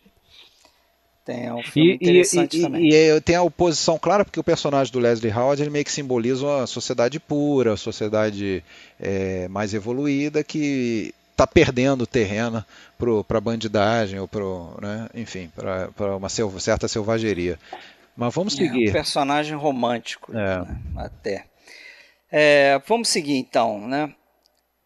Heróis Esquecidos, The Roaring Twenties, 1939. É um filme aí que você gosta muito mais desse filme do que eu, né? Vai ter treta então. Eu imagino. Não vai ter treta, mas eu não sei, eu não sei. É a segunda vez que eu vejo esse filme, eu acho ele bem inferior aos demais. É engraçado porque o nosso gosto até costuma bater na maioria das vezes, mas nesse realmente eu acho que distinguiu, porque é um filme que eu gostei, na primeira vez que eu vi também, muito tempo, revi agora para o podcast, e continuou bom para mim. Eu acho que eu gosto muito dele pelo que ele tem de mais marcante mesmo, que é esse tom de documentário, esse olhar nostálgico, né? É um filme muito autoconsciente, assim, é quase um épico dentro do gênero de gangster, porque ele trata desde a origem da coisa. A gente vê lá os 3 personagens principais se encontrando numa trincheira na Primeira Guerra Mundial, que, como eu tinha falado lá na introdução, né, foi talvez um dos estopins para toda a problemática, uma boa parte da problemática social dos Estados Unidos dos anos 20, e dali cada um toma um rumo distinto, um abre um escritório de advocacia, o outro vai virar contrabandista, e ele entra pro... Um tenta se adequar, né? O James Cagney tenta voltar para o trabalho antigo dele. E aí também tem a referência ao outro problema que eu tinha comentado, do desemprego. Ele volta da guerra, certo de que vai retomar o seu emprego, né, de antes da guerra, e não tem mais aquela vaga. E o que sobra para ele? Trabalhar na clandestinidade. Na verdade, ele até ainda vai trabalhar como motorista de táxi e acaba, ao fazer uma entrega num speakeasy, sem saber direito nem o que é o speakeasy, nem o que ele está entregando, ele acaba sendo preso. Ele entra ele começa a carreira criminal dele. E é interessante que esses três personagens têm ali um certo maniqueísmo, sim, no personagem do Jeffrey Lynn, que é o advogado, que é o que vira advogado, que ele é um cara bom, totalmente bom. Tem o personagem do Bogart, que é totalmente mal. Então, esses extremos me incomodam um pouco. E o personagem do James Cagney que fica no meio. É um cara que era bom, é cinza, vira mal e depois tenta virar bom de novo, né? Ele acaba tendo uma redenção, ele vira um mártir no final, né? Praticamente. Como a gente comentou no Anjo de Cara Suja, né? Já estamos naquela fase de filmes de gangster que os caras têm que tentar de alguma forma a redenção, né? Esses filmes desse período são assim, né? Então, você já começou a falar do final. O final é bem assim, né? Porque ele vê lá, fica comovido com a mulher que ele gostava, que nunca deu bola para ele. Tem até o Eddie Bartlett é o personagem dele, né? Tá lembrando o nome? A Priscilla Lane é a atriz, né? Gatinha que faz lá o personagem da moça que ele sempre quis e não conseguiu, acaba lá com um amigo dele, né, o advogado. Ela é a moça que está no filme Sabotador, né, do Hitchcock. Sim. Faria o Sabotador do Hitchcock alguns anos depois. E tem a personagem da Gladys George, né, que é uma dona de cabaré, que é baseada numa personagem, uma figura real lá. Panama Smith é a personagem dela e é baseada na figura da Texas Guinan, que era sócia de um gangster lá numa boate famosa de Chicago, frequentada pelo gangster. Então também isso ficou bem claro para o público, assim, que era... E ela quase não faz esse papel, né? Porque acho que a Ann Sheridan chegou a testar para o papel, e a Lee Patrick também, que é aquela outra moça que está no Relíquia Macabra também, né? Como está a Gladys George. O filme tem umas cenas que eu gosto. Por exemplo, a morte do Humphrey Bogart, acho bem legal. I'll make a deal with you. We'll be partners again. I'll take the heat off Lloyd. I'll beat the rap some other way. Eddie! Crazy! Eddie! Eddie! One rap you won't beat. Crazy! Eu acho engraçado. Não, bem feito. Eu acho engraçado porque ele tá levando tiro, mas ele tá meio que argumentando. Ele fala, crazy, you're crazy. Tipo, ele já foi balear, tá caindo e fala, você é maluco. E ele tenta acertar o James Cagney com uma estátua. Ele solta uns 3 tiros e ele cai meio pro lado, e tem uma hora que a câmera faz um movimento de chicote lá, sai da poltrona, vai pro James Cagney. Eu achei uma cena interessante, é marcante aquela morte dele, né?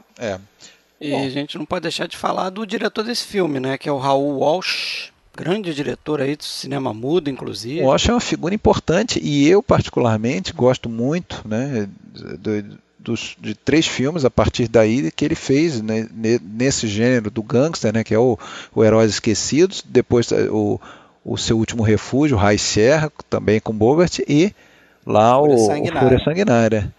Ele realmente ele marca essa fase aí, essa fase que já não é mais a fase clássica, né? Eu diria até que a fase clássica realmente ficou mais... A primeira fase, aqueles primeiros 3 filmes que a gente falou, depois teve ainda uma sobrevida, mas eu diria que com o advento aí da Segunda Guerra, né, 39, perdeu até o interesse do público diretamente nesse tipo de história dessa maneira, né? Porque ninguém estava mais preocupado com esse mal social interno do gangster, da criminalidade. A preocupação já era outra, né? A preocupação já era o mal no mundo, já era lá o Hitler, já era o nazismo, a guerra na As Europa. preocupações eram outras. Então esse filme perdeu um pouco de apelo, mas continuou existindo, evidentemente, filmes tratando de gangster, mas aí gangster mais nessa linha do desesperado, mais nessa linha do se salvar, e já com as nuances que a gente entende como filme noir muitas vezes, né? Eu tenho outras críticas a esse filme, é o seguinte, eu acho que de repente o personagem do Bogart podia ter tido um tempo maior de tela, não sei.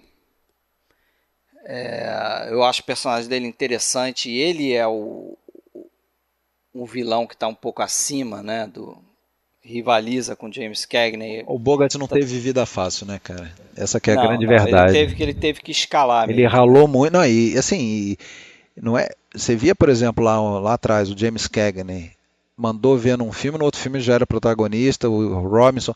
Porra, ele fez esse destacou, já estava 6 anos na praça, já era todo teatro antes, depois 6 anos de contrato na Warner. Esse aqui é o segundo filme que ele contracena com James Cagney, né? A gente não falou que ele fez também. Terceiro, né? É o terceiro? Ele tinha mas feito é o segundo o Oklahoma de Kid, né? já sim, tinha feito o Lei do Mais Forte.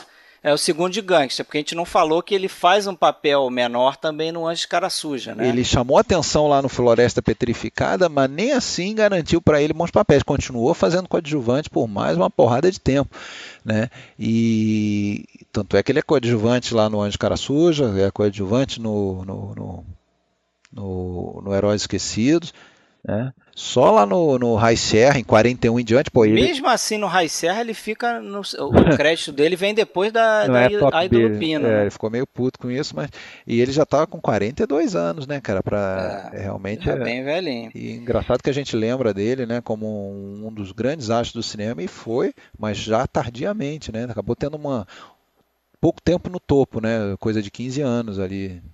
É verdade. Vamos falar um pouco do High Sierra e do Fúria Sanguinária?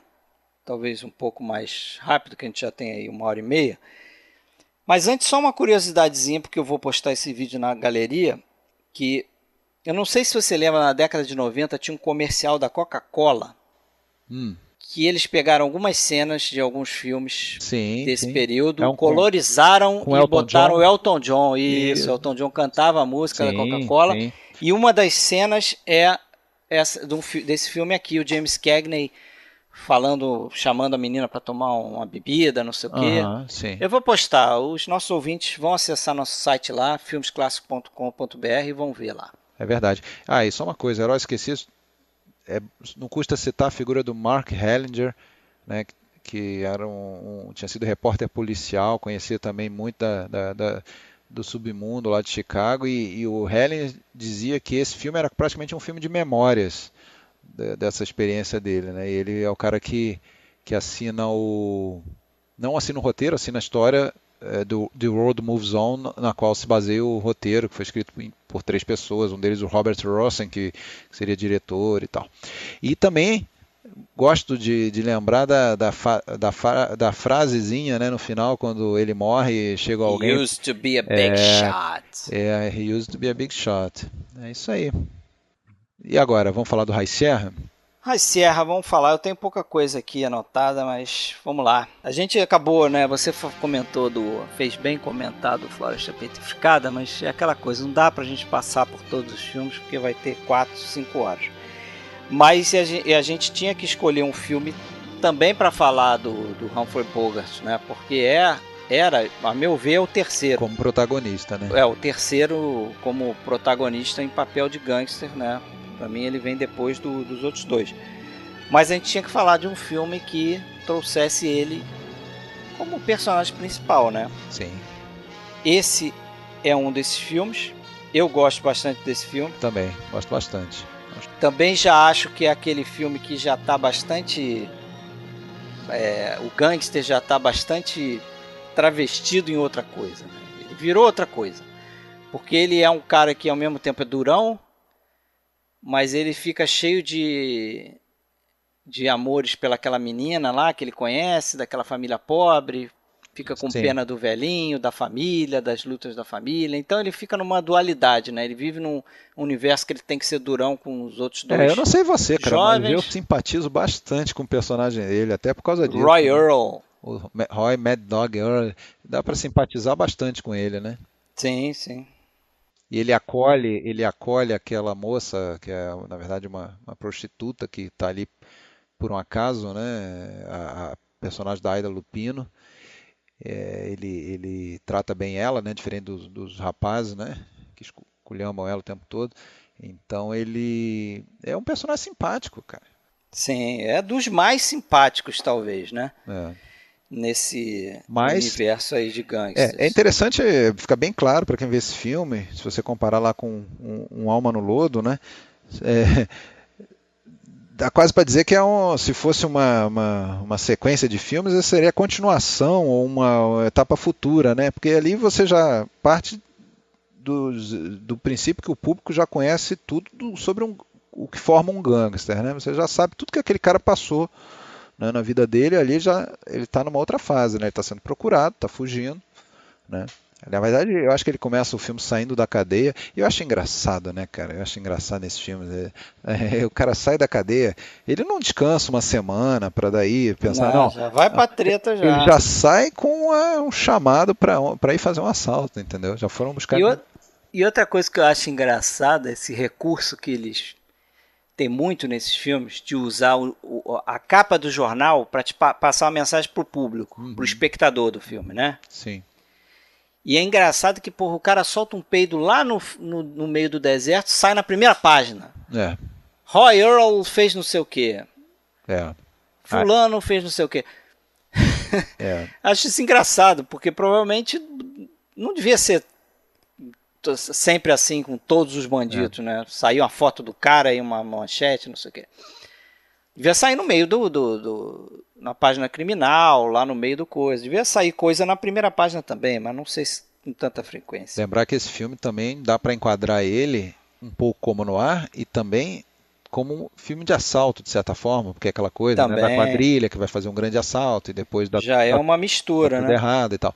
E tem também um pouco daquela questão da glamorização, né? Porque o Roy Earl, ele é um mito. Até tem um garoto no filme que fala assim que meu pai diz que você é o melhor homem que já existiu. É dito isso para ele, né?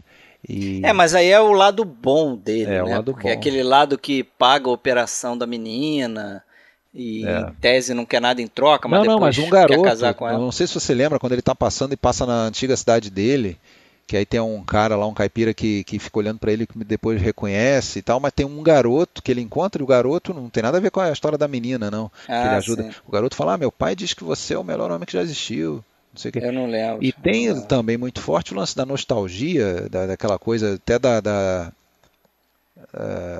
de estar ultrapassado já a figura do gangster, que ele chega a falar uma hora lá com aquele chefe dele que contrata ele, né? Ele fala, o chefe fala para ele, todos os caras bons se foram, morreram ou estão em Alcatraz. Os tempos mudaram. Aí ele fala assim, às vezes eu me sinto como se não entendesse mais nada, né? Ele fala, quer dizer, mostrando que essa figura do gangster lá dos anos 20 já estava superada, né? Superada, né? Não à toa também tem dois atores jovens interpretando os novos delinquentes, né? Inclusive o Arthur Kennedy é o ator ali mais famoso entre os dois. Tem um outro que é um ator que morreu cedo, eu não me recordo o nome dele agora. E tem o terceiro lá que é o Insider lá. O Barton McLean também, né? Tem o Barton McLean. Não é nesse? Tem o Barton McLean. Tem o Barton, mas eu ia falar era do Cornel Wilde, que é o cara que trabalha dentro do hotel, que facilita lá. É o primeiro papel do Cornel Wilde, que tinha sido atleta olímpico e tal. Enfim. E ele faz legal.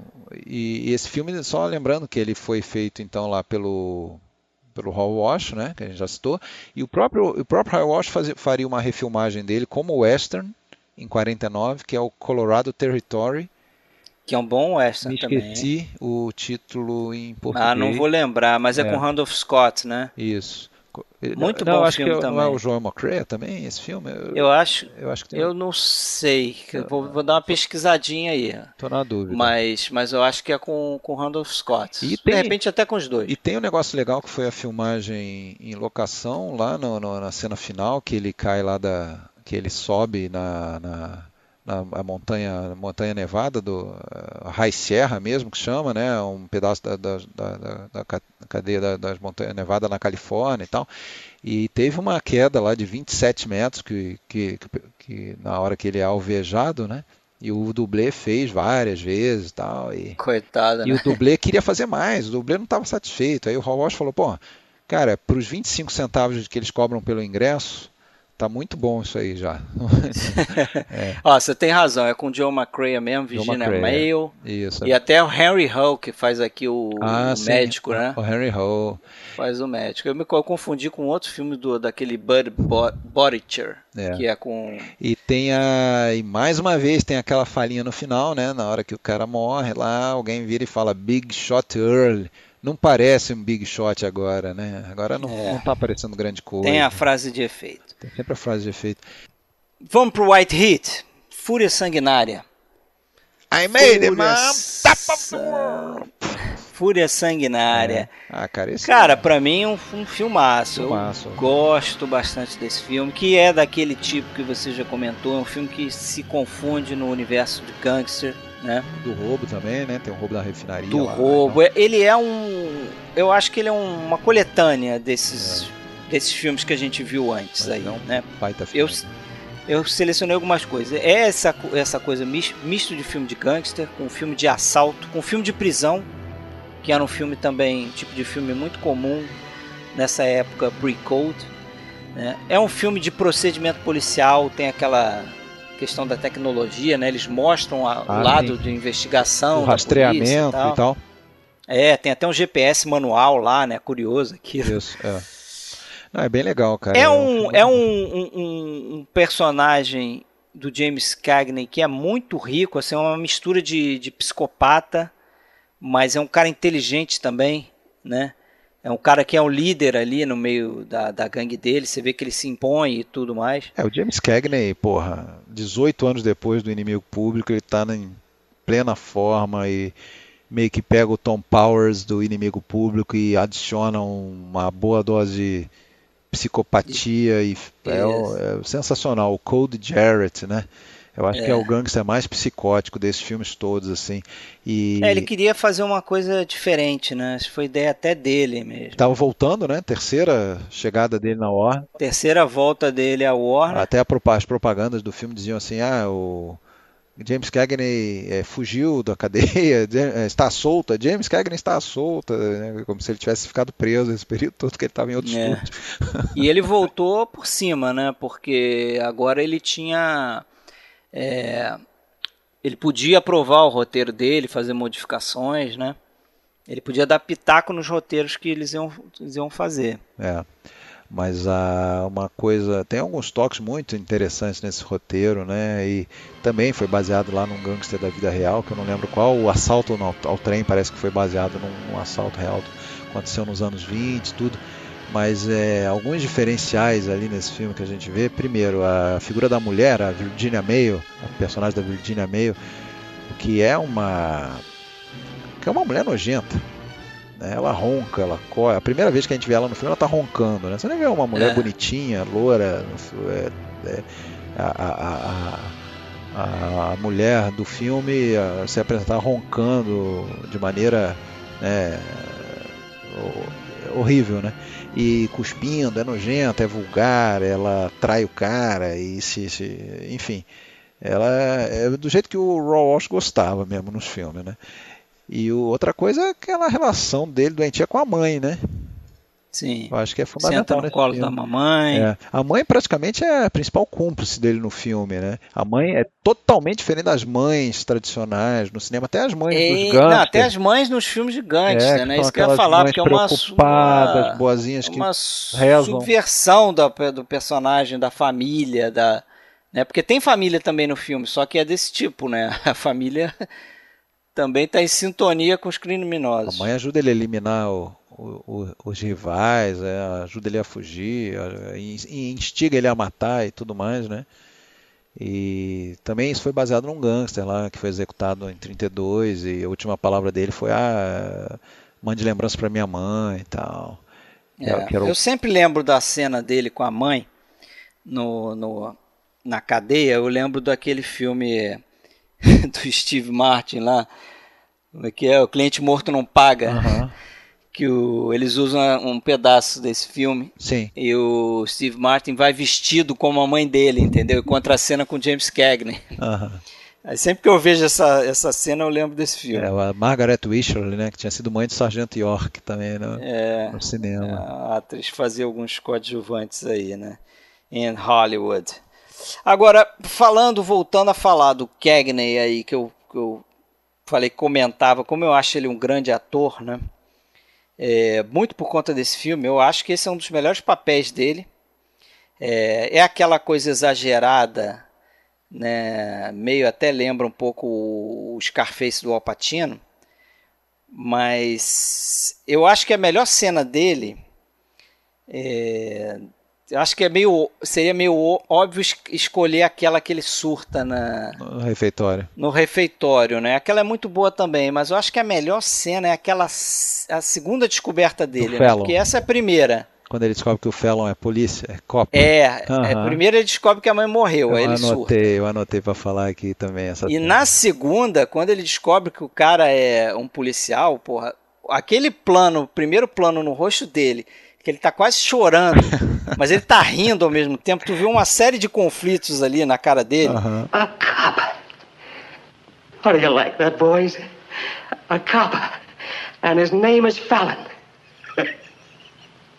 And we went for it. I went for it.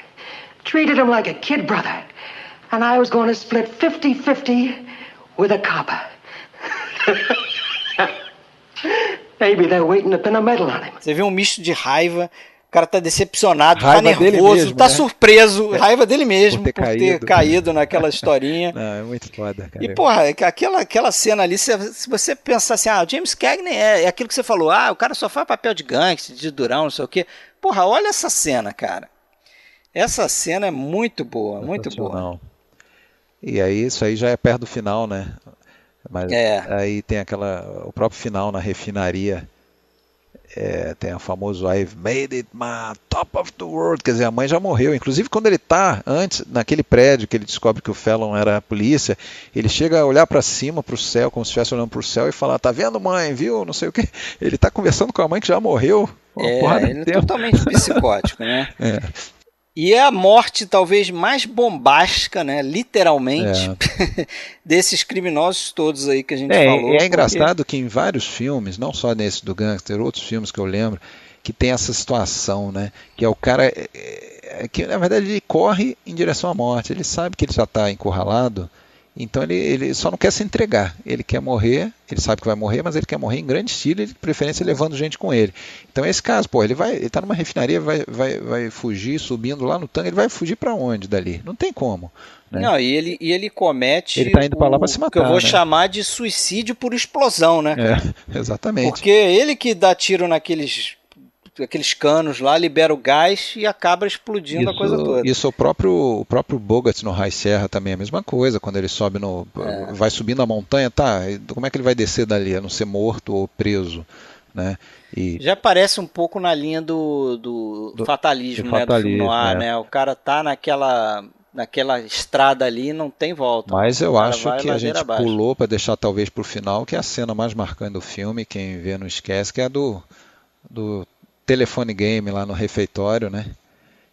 Que ele tá preso e ele se entregou por um crime que ele não cometeu para fugir da condenação pelo roubo do trem com assassinato.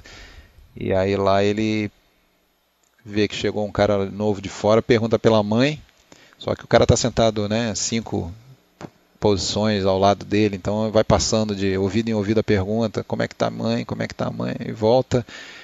E ele surta, e isso também parece que não foi avisado para os outros coadjuvantes, os extras, os extras todos ali, o que ele faria. e ele só tinha pedido antes para o Hal Walsh botar do lado dele 2 caras grandes, que era para ele poder se apoiar nos caras, então ele se apoia, ele primeiro olha para baixo, levanta, olha para baixo, assim, como se estivesse tomando fôlego para explodir, depois ele sobe nos 2 caras, sobe em cima da mesa e puta, ele faz um auê, cara, e a gente quando vê essa cena depois e repara a expressão dos extras, realmente eles ficam... Tinha gente assustada ali. Tinha gente assustada, tem gente até que meio que olha pra câmera, meio que achando que já cortou. Não vai cortar, não? Já cortou. Beleza, vamos citar vários filmes aqui. Primeiro eu gostaria de citar aqui essa trinca de ouro, né? E a relação, a gente já falou de alguns filmes, mas fazer a relação de filmes de gangsters com esses 3 atores aí, ou 2, né? Geralmente são 2 contracenando, né? Por exemplo, filmes com o Edward Robinson e o James Cagney, que você já tinha falado, só fizeram um, que é o Smart Money, que é esse As Mulheres Enganam Sempre, esse título ridículo. James Cagney e o Humphrey Bogart de gangster fizeram 2, Heróis Esquecidos e Antes Cara Suja, mas fizeram também o The Oklahoma Kid, que é um western. Certo. Esse eu não vi. O Bogart e o Edward Robinson fizeram 4 filmes de gangster juntos, né? Uhum. Paixões e Fúria, Que Largo, que você já citou aí, que é um outro excelente filme noir e de gangster também. Sim. Fizeram Balas ou Votos. Balas ou Votos eu vi. Bullets or Ballads, eu também vi faz muito tempo no Telecine. O Gênio do Crime, The Amazing Dr. Clitterhouse. Isso, que foi a primeiro filme que trabalharam juntos o John Huston como roteirista e o Bogart. E ainda se conheceram nesse filme aí. Um filme que tem um certo tom de humor negro. Eu também acho que eu vi esse filme, eu não sei se eu confundo muito ele com outro, mas eu acho que eu vi esse filme também há muito tempo atrás. E o Kid Galahad, que é o Talhado para Campeão, outro filme do Michael Curtiz, que mistura boxe com gangster. Eu vi todos esses. E podemos citar outros filmes desses caras individualmente. Aí tem um filme meio paródia do Little Caesar, que é o Little Giant, com o Edward Robinson, meio que parodiando o personagem dele próprio no Little Caesar, né?